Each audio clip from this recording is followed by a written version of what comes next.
ప్రియ దేవుని బిడ్డలారా, బైబిల్ చదవటం వినటం వల్ల మనలో విశ్వాసం పెరుగుతుంది.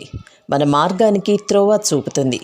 సమస్త జనులను శిష్యులనుగా చేయుడి మత్తయి 28:19 వచనంలో దేవుని వాక్యం తెలియచేస్తోంది.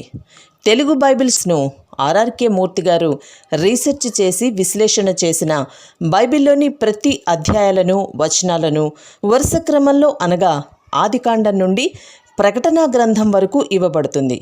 ప్రతి ఒక్కరూ ఆధ్యాత్మికంగా విశ్వాసంలో బలపడి మీ జీవితంలో ఎదుర్కొంటున్న సమస్యల నుండి విడుదల పొందండి. ప్రతి ఒక్కరూ మీ దీవెన టీవీని సబ్స్క్రైబ్ చేసి ఈ వాక్యాన్ని లైక్ చేసి మీ మిత్రులకు బంధువులకు షేర్ చేయండి. దేవుని సువార్తను ప్రకటింపబడుటలో మీరు పాలిభాగస్తులు కండి. ప్రియ శ్రోతలు, మీ బైబిళ్లు తెరవండి. ఈరోజు మన పాఠం మలాకీ గ్రంథం 1వ అధ్యాయం 1 నుండి 5వ వచనం వరకు జాగ్రత్తగా వినండి. ఇశ్రాయేలీయులను గూర్చి మలాకీ ద్వారా పలుకబడిన యెహోవా వాక్కు. యెహోవా సెలవిచ్చున్నది ఏమనగా, నేను మీ ఎడల ప్రేమ చూపి ఉన్నాను. అయితే మీరు, ఏ విషయమందు నీవు మాకు ప్రేమ చూపావు అని అడుగుతారు. ఏశావు యాకోబుకు అన్నకాడా? అయితే నేను యాకోబును ప్రేమించాను. ఇదే యెహోవా వాక్కు. ఏశావును ద్వేషించి అతని పర్వతములను పాడుచేసి అతని స్వాస్థ్యమును అరణ్యమందున్న నక్కల పాలు చేశాను. మనము నాశనమైపోయాము, పాడైన మన స్థలములను మరల కట్టుకుందాము రండని ఎదోమీయులు అనుకుంటారు. అయితే సైన్యములకు అధిపతి అయిన యెహోవా సెలవిచ్చున్నదేమనగా, వారు కట్టుకున్నా నేను వాటిని క్రింద పడతోస్తాను.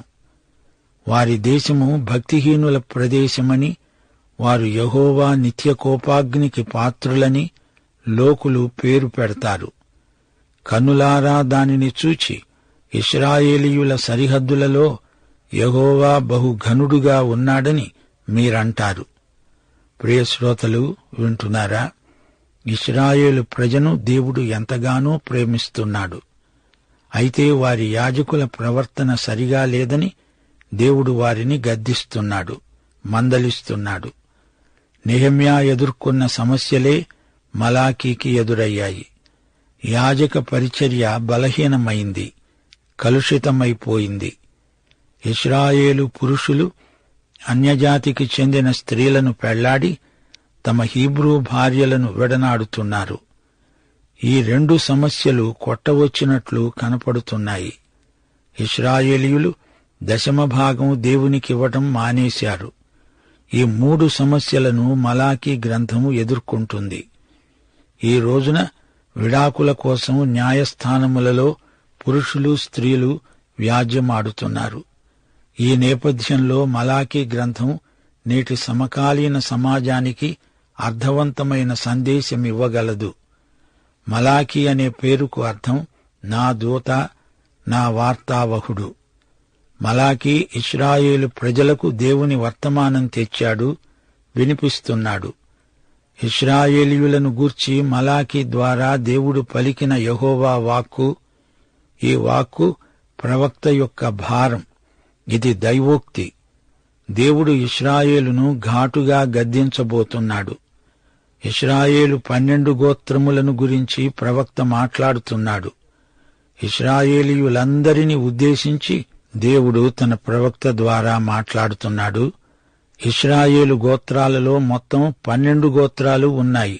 ఒక్కటీ తప్పిపోలేదని మా శ్రోతలు గ్రహించాలి. ప్రతి గోత్రము నుండి కొద్దిమంది మాత్రమే శేషిత జనాంగం తిరిగి వచ్చారు, చెర నుండి విడుదలై వచ్చారు. స్వదేశానికి రాకుండా ఇంకా పరాయి దేశంలో చెరలోనే కొందరు ఉండిపోయారు. అయితే ఈ సందేశం ఇశ్రాయేలు ప్రజలకందరికీ వర్తిస్తుంది. నెహెమ్యా గ్రంథంలో మనకి వాస్తవం తెలిసింది. చెరలో ఉన్నవారికి, స్వదేశానికి తిరిగి వచ్చిన వారికి మధ్య సమాచారాలు నడుస్తూనే ఉన్నాయి. కొందరు వ్యక్తులు ఇక్కడి నుంచి అక్కడికి, అక్కడి నుంచి ఇక్కడికి ప్రయాణాలు చేశారు, సమాచారాలు అందిస్తూనే ఉన్నారు. ఈ సందేశం మలాకీ ద్వారా పలకబడిన యెహోవా వాక్కు పరాయి దేశంలో చెరలో ఉన్న ఇశ్రాయేలుకు కూడా చేరింది. ఇశ్రాయేలు 12 గోత్రాల వారు అసలు దేవుని సందేశమేమిటో విన్నారు, తెలుసుకున్నారు. దేవుడంటున్నాడు, ఇశ్రాయేలు, నిన్ను నేనెంతో ప్రేమిస్తున్నాను.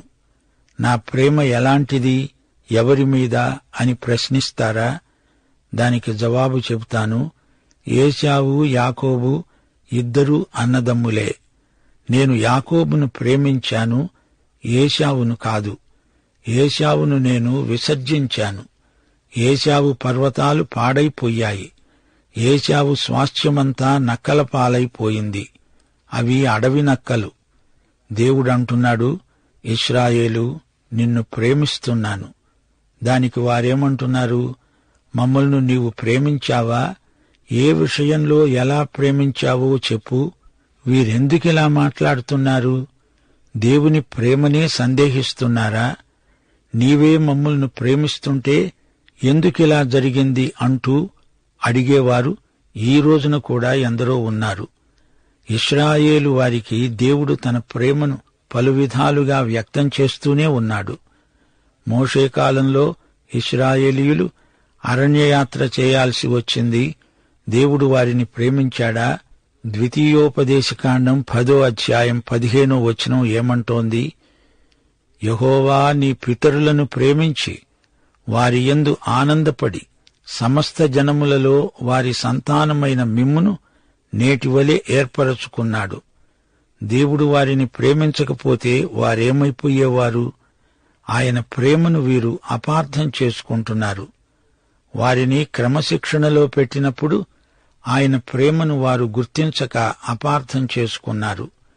ఏశావు, యాకోబు వీరిద్దరూ సహోదరులే. అయితే దేవుడు యాకోబును ప్రేమించాడు. మరి ఏశావు సంగతేమిటి? ఏశావును ద్వేషించాను అన్నాడు దేవుడు. ఏశావు ప్రాంతమంతటినీ దేవుడు పాడు చేశాడు. ఏశావు, యాకోబు కవల పిల్లలు. వారు పుట్టినప్పుడే వారిద్దరి మధ్య ఉన్న వ్యత్యాసాన్ని దేవుడు బయలుపరిచాడు. అది చరిత్ర. ఆదికాండం 25వ అధ్యాయం 22, 23 వచనాలు. రెబ్కా గర్భములో శిశువులు ఒకనితో ఒకడు పెనగులాడారు. గనుక ఆమె అనుకుంది, నేను బతకటమెందుకు? ఈ విషయమై యెహోవాను అడగడానికి వెళ్ళింది. అప్పుడు యెహోవా ఆమెతో అన్నాడు, 2 జనములు నీ గర్భములో కలవు, 2 జనపదములు నీ కడుపులో నుండి ప్రత్యేకముగా వస్తాయి. ఒక జనపదము కంటే ఒక జనపదము బలిష్ఠమై ఉంటుంది. పెద్దవాడు చిన్నవానికి దాసుడవుతాడు. అప్పటి నుండి 15 శతాబ్దాలు గడిచాయి. ఇప్పుడు మలాకీ గ్రంథంలో దేవుడంటున్నాడు, నేను యాకోబును ప్రేమిస్తున్నాను, ఏశావును ద్వేషిస్తున్నాను. శ్రోతలు, ఏశావును ద్వేషిస్తున్నాను అని దేవుడు ఎందుకన్నాడు అని అడుగుతారా? యాకోబును ప్రేమిస్తున్నానని ఎందుకన్నాడో అది మటుకు మనకు తెలుసా? ఇది ఎందుకో అది ఎందుకో నీకు తెలియదు, నాకు తెలియదు. దేవునికి తెలుసు. ఏశావు, యాకోబు వీరిద్దరూ 2 విభిన్న జాతులకు మూల పురుషులయ్యారు. అయితే వారు పుట్టినప్పుడే వారేమి కాబోతారో దేవునికి తెలుసు. వారిద్దరి హృదయాలలో ఏమి దాగి ఉందో దేవుడెరుగును. యాకోబుకు దేవుడంటే ఎంతో శ్రద్ధాసక్తులున్నాయి. ఏశావుకు దేవుడంటే లెక్కా లేదు, లక్ష్యమూ లేదు. వీరిద్దరూ జాతులుగా ఏర్పడినప్పుడు వారి మనస్తత్వం బయటపడింది. 1500 సంవత్సరాల తరువాత దేవుడంటున్నాడు, ఇదిగో ఇందుకే నేను యాకోబును ప్రేమిస్తాను, ఏశావును ద్వేషిస్తాను. ఏశావు అంటే ఎదోము జాతి, యాకోబు అంటే ఇశ్రాయేలు జాతి. ఒకదాన్ని దేవుడు ఎందుకు ప్రేమించాడో, మరోదాన్ని దేవుడు ఎందుకు ప్రేమించలేదో 1500 సంవత్సరాల తరువాత ఇప్పుడు ఇక్కడ మలాకీ గ్రంథంలో దేవుడంటున్నాడు. దేవుని అంచనాలో ఏమాత్రమూ లోపం లేదు, ఉండదు. ప్రేమ ప్రేమ అని ఈ రోజుల్లో తెగ మాట్లాడుతున్నారే, మరి చెప్పమనండి. దేవుడు ఫలానిది ప్రేమిస్తాడు అని నిర్దిష్టంగా చెప్పినప్పుడు దేవుడు ప్రేమించనిది ఒకటి ఉందనే కదా అర్థం. ఏదో ఒకటి ద్వేషించనిది మరొకటి ప్రేమించటం జరగదు. దేవుడు మంచిని ప్రేమిస్తే చెడుగును ద్వేషించాలి గదా. మంచిని ప్రేమిస్తూ చెడుగును కూడా దేవుడు ఎలా ప్రేమించగలడు? ఇశ్రాయేలు జాతి, ఎదోము జాతి, ఈ రెండు పరస్పర విరుద్ధ లక్షణాల జాతులు. ఏశావు ఎలాంటివాడు? అతని మనస్సు ఎలాంటిది? అతని నుండి వచ్చిన ఎదోము జాతి యొక్క లక్షణాలు ఎలాంటివి? ఈ విషయాలను విశ్లేషించి చూస్తే దేవుని జ్ఞానానికి ఆయన్ను స్తుతిస్తాము. ఎదోమీయులు ఏమంటున్నారు? అయ్యో, మనము నాశనమైపోయాము, పాడైపోయిన మన స్థలాలను కట్టుకుందాము రండి. దేవుడంటున్నాడు, కట్టుకుంటారా? కట్టుకోండి, వాటిని క్రింద పడదోస్తాను. వారిని చూచి అందరూ ఏమంటారు? ఈ ఎదోము దేశం భక్తిహీనమైంది, వారు యెహోవా నిత్య కోపాగ్నికి పాత్రులు. ఇశ్రాయేలు సరిహద్దులకు వచ్చి చూడండి, యెహోవా ఘనుడు అని మీరే అంటారు. అనగా దేవుడు మలాకీ ద్వారా విశదం చేస్తున్నాడు, ఈ రెండు జాతుల పట్ల నా తీర్పు ఏమిటో నేను ప్రకటిస్తున్నాను. ఏశావు, యాకోబు. నేను యాకోబును ప్రేమిస్తున్నాను, ఏశావును ద్వేషిస్తున్నాను. ఇశ్రాయేలును నేను కాచి కాపాడతాను. ఎదోము జాతిపై నా తీర్పు నిలిచి ఉంది. ఈ రోజున ఎదోము జాతి ఏది, ఎక్కడుంది? ఆ జాతికి అభివృద్ధి లేదు, క్షీణదశ ప్రాప్తించింది. ఆ జాతి అంతరించిపోయింది. చూచారా శ్రోతలు, దేవుని తీర్పునకు తిరుగులేదు. ఆ జాతి అసలు రంగు బయటపడే వరకు దేవుడు ఈ మాట అనలేదు. ఇస్కరియోతు యూదా జీవితంలో దాగి ఉన్న చెడుగంతా బయటపడే వరకు నువ్వే సైతానువు అనే మాట అనలేదు యేసు ప్రభు. మనిషి బాగుపడడానికి ఎంతో వ్యవధి ఇచ్చిగాని దేవుడు తుది తీర్పు చెప్పడు. ఇశ్రాయేలు జాతి అంటారా? వారితో దేవునికి మంచి సంబంధముంది. ఆ జాతికి దేవుడు తండ్రి, ఆయన వారికి ప్రభువు, వారి దేవుడు. ఆయన వారికి తీర్పరి. నిష్పాక్షికమైన కఠినమైన తీర్పు వారికి కూడా విధించాడు.